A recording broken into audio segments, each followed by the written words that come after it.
வணக்கம்.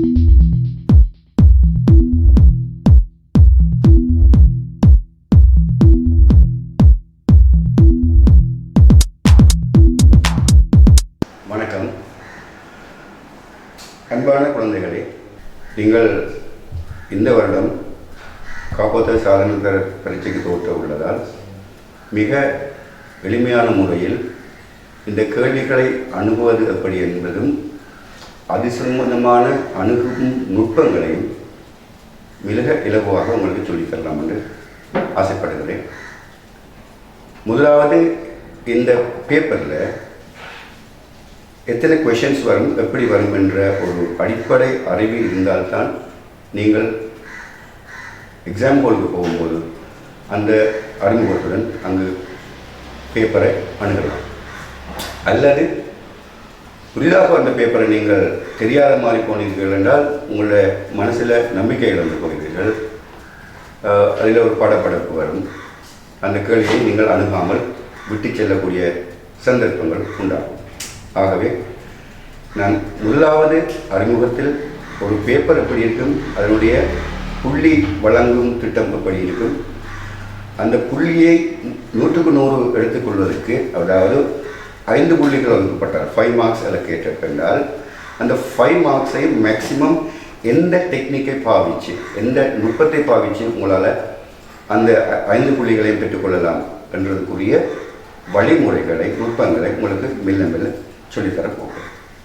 முதலாவதாக நீங்கள் பார்த்தால் 8 கேள்விகள் இருக்கும் பார்ட் 1. அதில் ஒவ்வொரு வினாக்கும், ஒவ்வொரு கொஷனுக்கும் 5 புள்ளிகள் வழங்கப்படும். இதனுடைய நோக்கம் என்னவென்றால், ஒரு பிள்ளை ஒரு பேப்பர் சிட் பண்ணும்பொழுது ஃபெயில் என்ற வீதத்தை குறைப்பதற்காக இதில் நீங்கள் முழுமையாக முயற்சி செய்து இதனுடைய கேள்விகளுக்கு அதை அனைத்துக்கும் விடை எழுத முற்படுவீர்கள். ஆனால் உங்களுடைய W என்ற அந்த ரிசல்ட் இல்லாமல் போகும். சரி, இப்பொழுது அந்த 8 கேள்விகளும் எவ்வாறு வரும் என்று ஒன்றுக்கு பின்னால் ஒன்று பார்க்க போகிறேன். 8 கேள்விகளுக்கும் 5 புள்ளிகள் வீதம் 8 × 5 = 40 மார்க்ஸ். 40 புள்ளிகள் உங்களுக்காக வழங்கப்படும். அதில் 2 எழுத்து வினாக்கள், எழுதக்கூடிய வினாக்களும், மற்றது அண்டர்லைன் பண்ணக்கூடியது அல்லது நம்பர்ஸ், லெட்டர்ஸ் போடக்கூடிய வினாக்களும் வரும். பார்ட் 2 எடுத்துக்கொண்டால் அதில் 8 வினாக்கள் வரும். அந்த 8 வினாக்களுக்கு மார்க்ஸ் அலோகேஷன் வந்து அநேகமானதுக்கு 5 புள்ளிகள், 10வது கேள்விக்கு 10 புள்ளிகள், 14வது கேள்விக்கு 10 புள்ளிகள், 15வது கேள்விக்கு 8 புள்ளிகள், 16வது கேள்விக்கு 15 புள்ளிகள் மற்றும் 11ஆம் கேள்விக்கு 7 புள்ளிகள் வீதம் வழங்கப்படும். 11ஆம் கேள்விக்கு 7 புள்ளிகள் வீதம் வழங்கப்படும். அதை செய்யும் முறையை நான் ஒன்றொன்றாக உங்களுக்கு விளங்கப்படுத்தி கொண்டு போக போகிறேன். முதலாவது வினா வந்து 5 புள்ளிகளை கொண்டதாக இருக்கும்.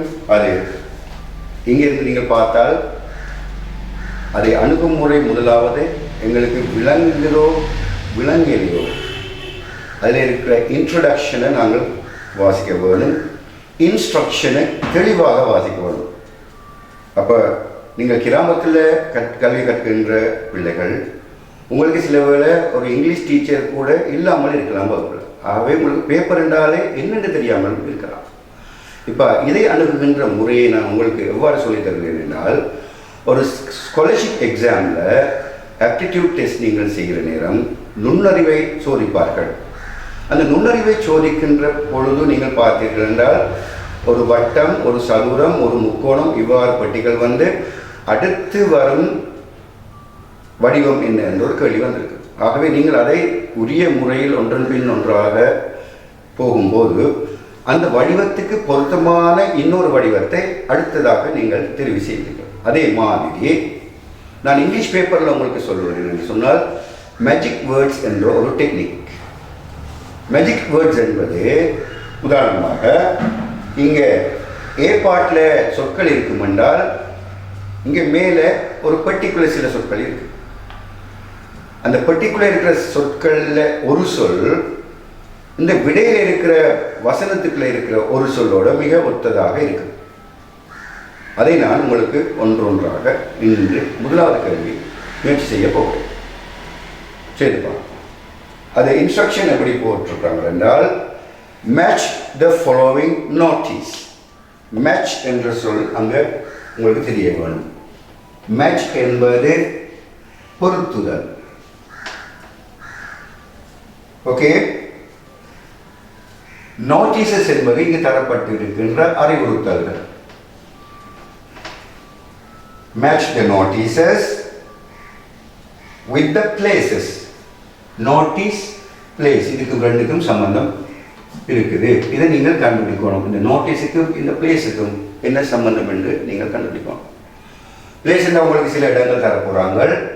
அந்த பிளேஸில் போடக்கூடிய நோட்டீஸ், உதாரணமாக ஹாஸ்பிட்டலுக்கு முன்னால் என்ன நோட்டீஸ் போட்டிருப்பாங்க, ஒரு பீச்சுக்கு முன்னால் என்ன நோட்டீஸ் போட்டிருப்பாங்க, ஒரு கோர்ட்டுக்கு முன்னால், நீதிமன்றத்துக்கு முன்னால் என்ன நோட்டீஸ் போட்டிருப்பாங்க, ஒரு டெம்பிள், ஒரு கோவிலுக்கு முன்னால் என்ன நோட்டீஸ் போட்டிருப்பாங்க என்று பார்த்து கொண்டு போயிட்டல.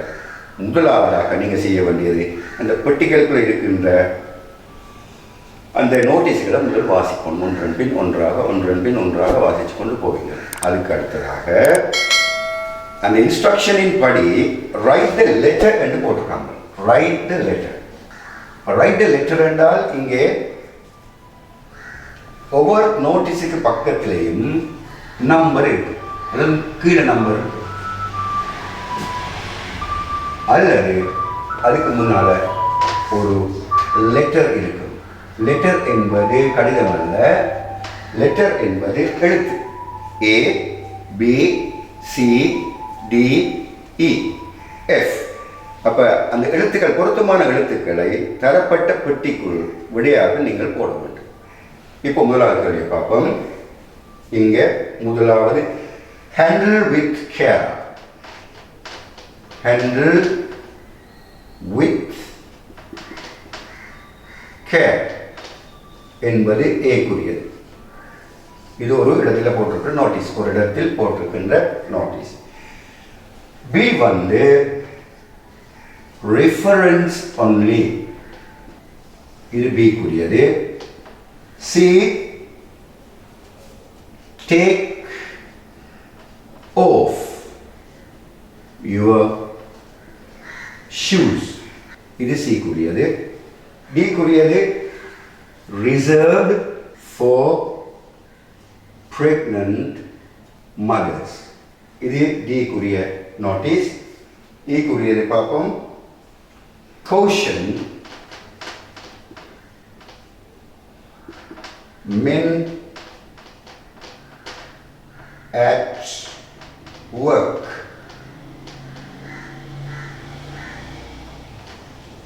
இது இ குறிய notice. no bathing, rough sea, இது F குறியது. முதலாவது நோட்டீஸை நாங்கள் பார்ப்போம். இந்த பிளேஸ் அல்லது நோட்டீஸை பார்ப்போம். Number 1, on a box full of glassware, இதுக்கு ஒரு பாக்ஸ் தந்துருக்காங்க. இதுக்கு suitable letter means A, B, C, D, E, O, F.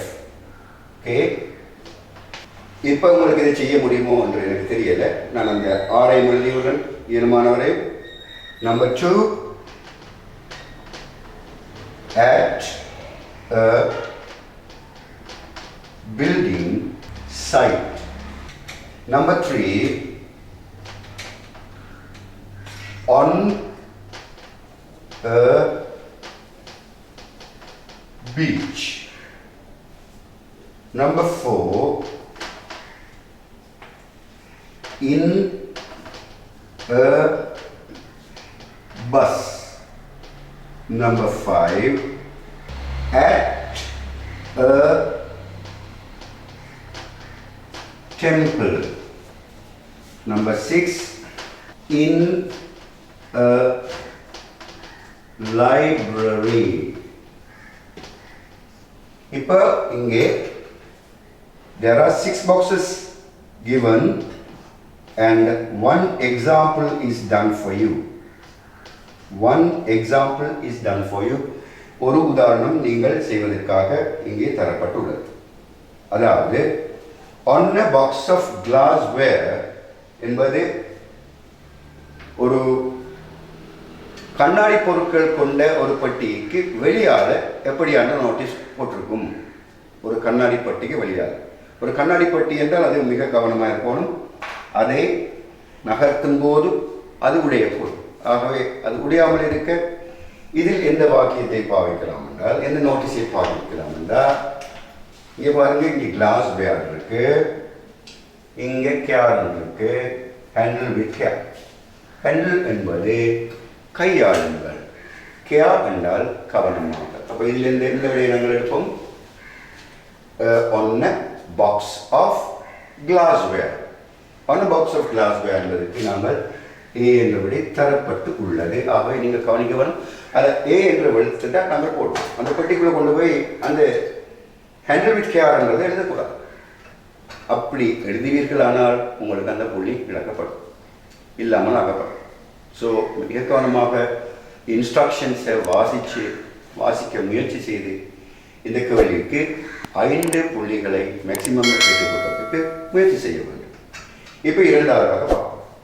இனிமேல் இது செய்கிற முறையில் ஒன்றுக்கு பின்னால் ஒன்று தான் செய்யணும் என்ற ஒரு கட்டாயமான சட்டத்திட்டம் இல்லை. இப்போ நீங்கள் என்னென்னு சொன்னால், படிக்கின்ற மாணவர்களுக்கு ஒரு வேதம் என்பது என்னென்றால், கற்றல் என்பது தெரிந்ததில் இருந்து தெரியாததற்குள் நுழைவது. So learning is a process in which we go from known to unknown. தெரிந்ததிலிருந்து தெரியாததை நோக்கி பயணிப்பது லேர்னிங், கற்றல் எனப்படும்.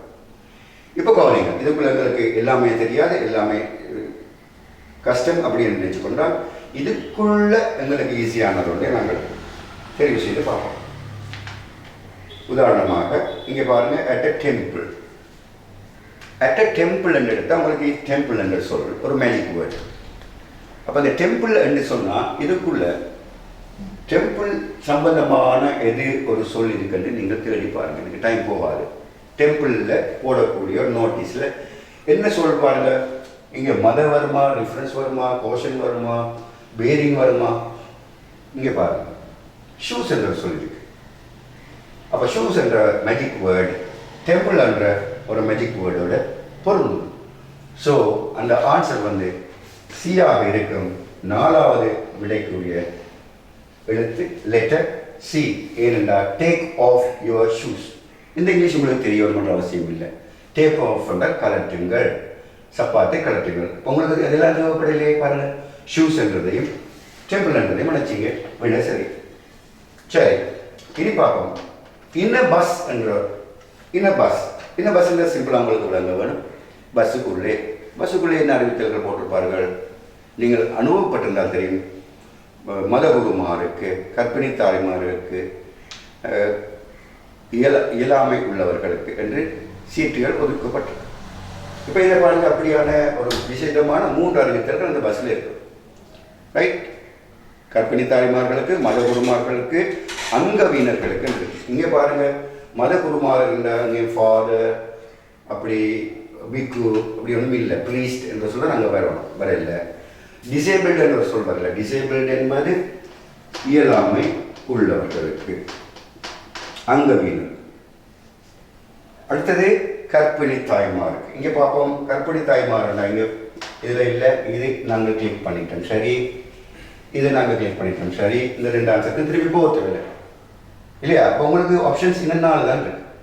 பார்ப்போம், ரிஃபரன்ஸ் என்றதில் இது இருக்காது. ஒரு பஸ்ஸில் காஷன் இருக்காது, பேரிங் சி இருக்காது. இங்கே பாருங்கள், மதர்ஸ் என்ற ஒரு சொல் இருக்கு. அப்போ பஸ் என்ற மேஜிக் வேர்டோட மதர்ஸ் என்ற ஒரு மேஜிக் வேர்ட் பொருந்தது. ஆகவே நீங்கள் நம்பி போடலாம். இது ஆன்சர் டி. யாருக்கு வருது? 5வது விடைக்கு டி என்ற ஆன்சர் வருது. ஓகே, இனி உங்களுக்கு மிகவும் பரிச்சயமான பீச் என்ற சொல்லுவோம். இந்த பீச் என்ற மேஜிக் வேர்டோட இப்போ நாங்கள் எதை விட்டுட்டோம்? ரைட், இதுக்கும் போயிட்டு இப்போ உங்களுக்கு எத்தனை ஆப்ஷன்ஸ் இருக்குது? 3 ஆப்ஷன் தான் இருக்குது. அப்போ நீங்கள் திருப்பி வாட்ச் கொண்டு டென்ஷனாக தேவையில்லை. இப்போ இந்த பீச் என்ற சொல்லோட ஏதாவது சொல் கிளிக் ஆகுதுன்னு பாருங்க. சி கிளியரா? இந்த சி எல்லா கடல், இங்கே பீச் என்று எங்களுக்கு என்ன விஷயம் போட்டுக்கான்ற விளம்பரம் பண்ணுற அவசியம் இல்லை. அதுக்குரிய வேர்ட் இருக்கான்னு கண்டுபிடிச்சா சரி. இப்போ இதுக்குரிய விடை நோ பேதிங் என்பது நீராடக்கூடாது. ரஃப் சி என்பது கடல் புறமாக இருக்கிறது. ஆகவே பீச் என்றதுக்கும் சி என்றதுக்கும் பார்த்தோம்னா right. Number 3 answer F. Okay, இதையும் கட் அவுட் பண்ணியாச்சு. இனி நாங்கள் போக வேண்டிய இடம் 2 இருக்கு. ஒன்று பில்டிங், அடுத்தது லைப்ரரி. இது 2 சிரமமாக இருக்கும். ஆனால் இதில் நாங்கள் பிரித்து கண்டுபிடிக்கிறதுக்கு உரிய ஒரு சொல் இருக்குது. பாருங்க, லைப்ரரி என்றால் இங்கே ரீடிங் என்று ஒன்றும் இல்லை. ரீடிங் இருக்கா? சைலன்ஸ் இருக்கா? இல்லை. சைலன்ஸ் என்று இருக்கணும், ரிஃபரன்ஸ் செக்ஷன் என்று இருக்கணும், ரீடிங் செக்ஷன் என்று இருக்கணும். ரிஃபரன்ஸ் என்பதும் லைப்ரரி என்றதும் மேட்ச் ஆகுது. ஆகவே பி என்ற விடை அதற்கு சரியான விடையாக அமையுது. இப்போ கடைசி நேராக போட்டுலாம். அது சரியான கஷ்டம் இல்லை. பில்டிங் சைட் என்பது கட்டட நிர்மாண பணிகள் நடக்கும் இடம். Building site. இங்கே பாருங்க, காஷன் என்பது எச்சரிக்கை. இது நீங்கள் இலைகள் விளங்கி கொண்டிருக்க முடியாது. ஆகவே அதை நான் கடைசி விடையாக விட்டேன். ஆகவே காஷன் மென் அட் ஒர்க் என்பது ஆட்கள் வேலை செய்கிறார்கள். அப்போ at a building site caution men at work என்பது இ என்ற விடையாக வரும். ஆகவே நீங்கள் இந்த விஷயத்தை உணர்ந்து கொண்டிருக்க வேண்டும். இங்கே எங்களுக்கு இங்கிலீஷ் நாலேஜ் என்பது முக்கியமே அல்ல. இதை அணுகுகின்ற முறைதான் முக்கியம். அந்த டெக்னிக்ஸ், அதாவது நீங்கள் ஓஎல் வரைக்கும் படிச்சுட்டு இந்த ஒரு மாதத்தில் எக்ஸாம் எழுத போகிறீங்க. உங்களுக்கு பேசிக் வேர்ட்ஸ், அதாவது library, temple, beach, building site, glassware, pregnant mothers, shoes, take off your shoes, reference, இந்த சொற்களெல்லாம் பெரிய டிஃபிகல்ட் வேர்ட்ஸ் ஆக இருக்கும் என்று நான் நம்பலை. ஆகவே உங்களுக்கு இது வாசிக்க கஷ்டம், எனக்கு இங்கிலீஷ் விளங்குதில்லை என்று சும்மா ஏபிசிடி என்று போட்டு போகிறதை விட அதோட நீங்கள் சண்டை பிடிங்க. Fight with the questions. எப்படியாவது உங்களுக்கு 2 புள்ளிகளாவது கிடைக்கும். 0 வர்றதுக்கு சான்ஸே இல்லை. அப்படி 0 வரணும்னா நீங்கள் அதில் ஒன்றும் எழுதாமல் விடவும். சரியா விடை? கவனிங்கள் பிள்ளைகளே, இந்த விடையை நான் மாறி போட்டிருக்கிறேன். திருப்பி கவனிங்க. Full of glass pack A, building சைட்டுக்கு E, on a beach F, in a bus D, at a temple C, and in a library B. இதே போல கேள்விகள் வரும். ஒவ்வொரு வருடமும் இதே முறை தான் வருது. உங்களுக்கு அடுத்த தரப்பட்ட பட்டியலுக்குள்ள எழுத்துக்கள் மட்டும்தான் போடுவோம். லெட்டர்ஸ் இந்த கடிதங்கள் திருப்பி நினைக்கிறாருங்க. லெட்டர்ஸ் என்பது எழுத்துக்கள். உரிய எழுத்துக்களை உரிய பட்டிக்குள் நீங்கள் பதிலீடு செய்யுங்கள். Transfer the information. ஓகே, நாங்கள் 2வது கேள்விக்கு போவோம். 2வது கேள்வியும் லெட்டர் இந்த பிளாங்க்ஸுக்குள்ளே போட வேண்டி வரும். அந்த லெட்டர்ஸை பிளாங்க்ஸுக்குள்ளே போட ஒரு பிளாங்க் தரைக்க, ஒரு இடைவெளி தரைக்குள்ள அங்கே இருக்கிற சொற்களை நீங்கள் கொண்டு வந்து இங்கே எழுதக்கூடாது. இது மிக முக்கியமான பரீட்சைக்குரிய அறிவுறுத்தல். இதை நீங்கள் கவனமாக பின்பற்ற வேண்டும். என்ற உங்களுக்கு ஒரு உதாரணமாக தந்திருக்கு பாருங்க. வடிவாக பார்த்தீங்கன்னா தெரியும். 1வது உதாரணமாக சி தந்திருக்கு. 1வது இடைவெளிக்குள்ள சி என்று தந்திருக்கு. சி என்றது ஒரு எழுத்து. ஆகவே நீங்கள் அங்கே சொற்களை எழுதக்கூடாது. ஓகே, இப்போ this is a dialogue between 2 people, Rasmi and Ajani. எங்களுக்கு இந்த பிரச்சனை ஒன்றுமே தனக்கு கொடுக்கவில்லை. எங்களுக்கு இந்த 5 பிளாங்கையும் சரியாக ஃபில் பண்ணணும், 5 மார்க்ஸ் ஸ்கோர் பண்ணணும். அதான் எங்களுடைய நோக்கம். அந்த 5 பிளாங்க்ஸ் ஃபில் பண்ணணும்னா நாங்கள் இந்த டயலாகை வாசித்து மண்டையை உடைச்சு கொண்டிருக்கப்படாது. திருப்பி டயலாக் வாசித்து போட்டு இங்கே வரைக்கும் எங்களுக்கு அது மறந்து போயிடும். திருப்பி இந்த சொல்லில் அங்கே போயிருக்க திருப்பி எல்லாம் கன்ஃபியூஷன் ஆகிடும். ஆகவே இங்கே நாங்கள் பார்ப்போம். இந்த 6 சொற்கள் என்ன என்று மனசுக்குள்ள எடுத்து படிய வச்சுட்டு இந்த டயலாகுக்குள்ளே நாங்கள் போனோம் என்றால் அங்கே மேஜிக் வேர்ட்ஸ் இருக்கும், அது கிளிக் ஆகும். ஆகவே உங்களுக்கு ஈஸியாக அந்த ஆன்சரை செய்யக்கூடியதாக இருக்கும். பார்ப்போம். எங்களுக்கு தெரிந்த வரையில் இந்த சொற்கள் எல்லாமே தெரிஞ்ச சொற்கள் தான். ட்வின் என்றால் உங்களுக்கு தெரிஞ்சிருக்கும் அல்லது தெரியாமல் இருக்கும். இரட்டை, ட்வின் என்பது இரட்டை. ஃப்ராக் என்பது உங்களுக்கு தெரிஞ்சிருக்கும். ஃப்ராக் என்பது கவனிங்க, சிங்குலரில் இல்லை ப்ளூரலில் இருக்குது, அதை கவனிக்க வேணும். நீங்கள் கவலையின பிள்ளைகளை விடலாம். ஸோ ஃப்ராக்ஸ் என்பது ஆடைகள், ஆடை அல்ல ஆடைகள். அடுத்தது வெட்டிங் என்பது திருமணம் என்றது உங்களுக்கு தெரியும். நாலாவது, அதாவது டி டால், இ திங்க். டால் என்பது உயரம், திங்க் என்பது நினைத்தல். இங்கே அடுத்தது கவனிங்க, ஷர்ட் என்பது சிங்குலர், ஒருமை, பன்மை அல்ல. இது ரெண்டையும் கவனிப்பாங்க. ஃப்ராக்ஸ், ஷர்ட், ஒருமை, பன்மை. அங்கே ஏன் அதை நான் சொல்கிறேன் என்பது திருப்பி வரைக்கும் நான் உங்களுக்கு சொல்லித்தரேன். இங்கே முதலாவது விடை உங்களுக்காக செய்யப்பட்டிருக்கிறது, உதாரணம் தரப்பட்டிருக்கிறது. ஏனென்றால் யூஸ் த வேர்ட்ஸ் என்று நீங்கள் வாசிக்கல, இந்த வேர்டை கொண்டு இங்கே போடப்படாது. திருப்பி தருகிறாங்க, ரைட் த லெட்டர். வேர்ட்ஸை பாவிக்காதீங்க, லெட்டரை பாவிங்க என்றால் அங்கே சி காட்டப்பட்டது. ஆகவே நீங்கள் இங்கே இருக்கிற வேர்டை இங்கே கொண்டே, அதாவது சி வெட்டிங் என்றது இங்கே நீங்கள் வெட்டிங் என்று எழுதக்கூடாது. இங்கே சி என்ற லெட்டரை மட்டும்தான் போட வேண்டும். ஓகே. அப்போ ஸ்பேஸ் என்பது இடைவெளி, தரப்பட்ட இடைவெளி. Correct word, letter of the correct word, சரியான சொல்லை, சொல்லின் எழுத்தை தரப்பட்ட ஸ்பேஸுக்குள் நிரப்புங்கள். Right. given in the box என்பது இந்த பெட்டிக்குள் தரப்பட்ட சொல். words given in the box என்பது பெட்டிக்குள் தரப்பட்ட சொற்கள். அதில் இருக்கும் எழுத்துக்களை இந்த இடைவெளிகளில், பொருத்தமான இடைவெளிகளில் நிரப்புங்கள். wow, what a lovely photograph. அப்போ நீங்கள் மனசுக்குள்ள எடுத்துக்கொள்ள வேணும், அவங்களோட 2 பேர் சேர்ந்து ஒரு ஃபோட்டோகிராஃபை பார்க்குறாங்க. ஓ, வாட் a lovely photograph. திரும்பி பார்க்கணும், எனக்கு தெரிஞ்ச இங்கிலீஷ் ஈஸியாக தான் போட்டுக்கோங்க. Is that your family? எங்களுக்கு வினா சொல்லியிருக்குது. யுவர் ஃபேமிலி எடுத்தாலே உங்களுக்கு இந்த 3ஐயும் வச்சுக்கொண்டே இந்த 2 சொல்லும் தேவையில்லை.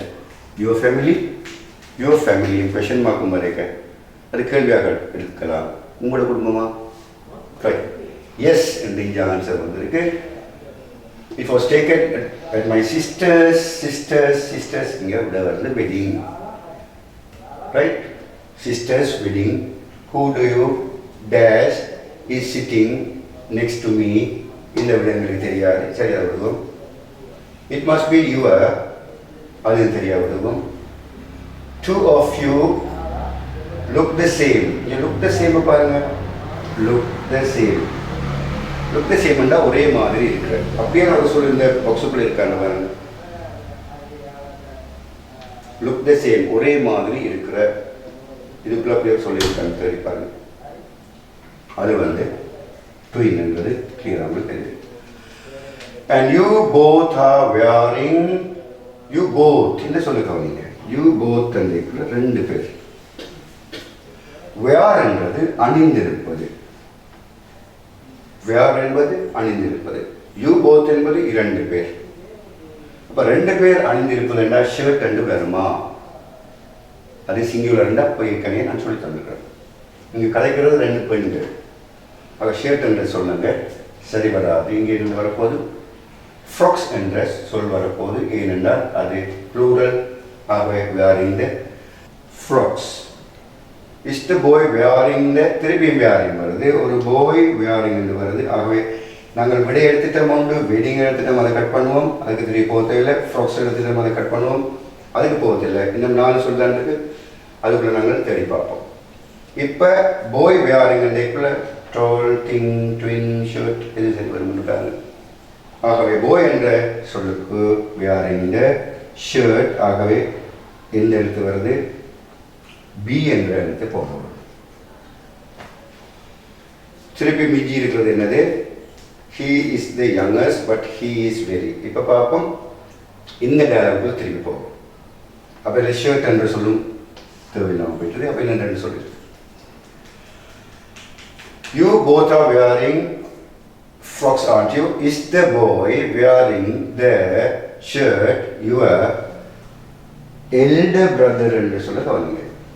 அதாவது எல்டர் என்ற சொல் மேஜிக்கான மேஜிக் வேர்டு என்று சொல்லுவோம். எல்டர் பிரதர் என்று கேட்க இவர் சொல்ற நோ, திருப்பி சொல்றது யங்கஸ்ட் என்று சொல்றோம். யங்கஸ்ட் என்றால் மிகவும் இளையவர், கடைசி பிள்ளை, எங்கள் குடும்பத்தில் கடைசி பிள்ளை அந்த போய். ஆனால் ரஷ்மி கேட்டா என்னென்னு எல்டர் பிரதரான்னு கேட்குறார். அப்போ இவர் சொல்கிறா யங்கஸ்ட் பிரதர்ண்டு. ஆகவே இதில் திங்கா தோழா சரியாக வரும். யங்கஸ்ட் அவள் அனுமானிச்சா அவர் மூத்த பிள்ளைண்டு, ஆனால் இவர் சொன்னார் எங்களோட கடைசி தம்பிண்டு. ஆகவே அதுக்கு தோற்ற வித்தியாசம் காட்டினது அவருடைய உயரம். ஸோ he is but என்று சொல்வது, ஆனால் he is very tall. இப்போ கவனிங்க, எத்தனை வழி நாங்கள் எடுத்துட்டோம்? 5 வழி எடுத்தாச்சு. இப்போ கண்ண முடிக்கு நாங்கள் இதுக்கு திங்கன்ற விடையை போட்டுருக்கோம். அப்போ திங்கன்ற விடைக்கு டோல் என்றது திருப்பியும் டி என்ற ஆன்சர். ஆகவே திங்க் என்றது இங்கே இ என்ற ஆன்சர். அந்த ட்வீன் மிச்சமாக இருக்குது. இங்கே திங்க் சிஸ்டர் என்று வராது. இது நான் ஏற்கனவே சொன்ன மாதிரி லுக் த சேம் என்ற வேர்டு இங்கே பார்க்கலாம். Look the same. ஆகவே அது வந்து ஏக்குரியது, அது ட்வின். இப்போ பாருங்க, twin sister, it must be your twin sister. Who to you think is sitting next to me? ஓகேங்களா? உங்களுக்கு அருகில் இருக்கிறது யார் என்று நினைக்கிறாய்? அப்போ நாங்கள் ஏற்கனவே ட்வின் பார்த்துருக்கிறோம், லுக் த சேம் பார்த்துட்டோம். ஆகவே 2 சிஸ்டர்ஸ் ஒரே மாதிரி, ஆகவே ட்வின் சிஸ்டர்ஸ் என்று வந்திருக்கு ஆன்சர். இப்போ அதை கவனிங்க, திருப்பி செய்த முறை சரியா விளையாடு இப்படி அணுகிறது உங்களுக்கு ஈஸியாக இருக்குமா இல்லையா என்பது திருப்பி ஒரு கற்றுட்டு நான் இப்படி இந்த கொஷினை அப்ரோச் பண்ணினேன். முதலாவது இன்ஸ்ட்ரக்ஷனை சரியாக வாசித்தேன், அது லெட்டர்ஸை சரியாக போடணும்னு கண்டு கொண்டேன். அந்த பாக்ஸுக்குள்ளே இருக்கிற லெட்டர்ஸ் வேர்ட்ஸ் எழுதக்கூடாது, லெட்டர்ஸ் எழுதணுமென்ற அறிவுறுத்தல் பெற்றுக்கொண்டேன். அதுக்குரிய உதாரணத்தை கண்டேன். சி என்று அவங்க தந்திருக்கிறாங்க. திருப்பி நான் என்ன செய்ய போகிறேன்னு அந்த டயலாகில் போயக்குள்ள கஷ்டமான சொற்களை விட்டு கொண்டு போய் அதுக்குரிய அர்த்தங்களை தோண்டி பிடிச்சி அதுக்குரிய மேஜிக் வேர்டுங்க இருந்து தேடி பிடிச்சி அதோட பாக்ஸுக்குள்ள இருக்கிற வேர்டை கொண்டு வந்து இணைச்சி பார்த்தேன். ஆகவே நான் எடுத்தோன்னே ஈக்கு போகலை. எடுத்தோன்னே நான் முதலாவதாக போட்டுறது பி, அதாவது 4வது விடயத்தை நான் முதலாவதாக எழுதினேன். ஆகவே இதுக்குள்ள ஒரு ஹார்ட் அண்ட் ஃபாஸ்ட் ரூல் அங்கே இல்லை. ஏ நிரப்பித்தான் பி நிரப்பு, 1 நிரப்பித்தான் 2 நிரப்பு என்ற ஒரு சட்டத்திட்டமும் இல்லை. உங்களுக்கு ஈஸியாக இருந்தால் நீங்கள் 6வது பிடிச்சி போட்டு 1வதுக்கு போகலாம், 2வதுக்கு போகலாம். ஆகவே இந்த வழிமுறைகளில் இந்த கேள்வி அணுகினால் உங்களுக்கு 5 புள்ளிகள் நிச்சயம். நீங்கள் கடும் முயற்சி செய்து இந்த பேப்பரோட சண்டை காட்டில் உங்களுடைய மார்க்ஸின் வீதம் 100லிருந்து ஒன்றுண்டா குறைஞ்சி போகும். சரி, நாங்கள் சப்போஸ் உங்களுக்கு 50 மார்க்ஸ் வருது என்று சொன்னால் நீங்கள் அந்த 50லிருந்து இழக்கிற ஒவ்வொரு புள்ளியும் உங்களை எஸ்சிக்கு கொண்டே விட்டுரும். நீங்கள் 35 எடுப்பீங்கன்னு சொன்னால் ஒரு புள்ளி இழந்தீங்கன்னா உங்களுக்கு 34 மார்க்ஸை கொண்டு விட்டுரும். ஆகவே இந்த கேள்விகளோட சண்டை பிடிச்சால் நாங்கள் ரீடிங் பேராகிராஃப்ஸ் கொஞ்சம் கஷ்டமாக இருக்கும். அதுவும் இப்படி ஈஸியாக செய்கிறது நான் சொல்லி தருவேன். அப்போ அந்த ரீடிங் பேராகிராஃபை நாங்கள் பெருசாக நோக்காவிட்டாலும் இதில் முழு புள்ளிகளை நீங்கள் பெறுகின்ற பொழுது உங்கள் புள்ளிகள் ஒன்றொன்றாக உயர்ந்து உங்களை சியிலிருந்து பிக்கு கொண்டு போகும், பியிலிருந்து ஏக்கு கொண்டு போகும். ஃபெயிலானால் அதை எஸ்ஸுக்கு கொண்டு வரும், எஸ்ஸில் இருக்கும் பிள்ளைகளை அது சிக்கு கொண்டு போகும். சியில் இருந்தால் உங்களுடைய கடும் முயற்சி ஒரு 15 மார்க்ஸ் கூடினா பிக்கு கொண்டு போய் விடும். சரி பிள்ளை, இதை இந்த டெக்னிக்ஸை கவனித்து இந்த 2 கேள்வியும் அணுகின்ற முறைகளை நீங்கள் அழகாக கற்றுத்தேர வேண்டும். உங்களுடைய ஆசிரியர் உதவியோடு இந்த கேள்விகளை செய்யுங்கள். மேலதிக அடுத்தடுத்த கேள்விகளை எப்படி செய்வது என்பதை அடுத்தடுத்த செஷன்ஸில் நான் உங்களுக்கு புரியும்படியாக அடிப்படை அறிவுடன் உங்களுக்கு சொல்லி தர தயாராக இருக்கிறேன். தேங்க்யூ ஃபார் வாட்சிங்.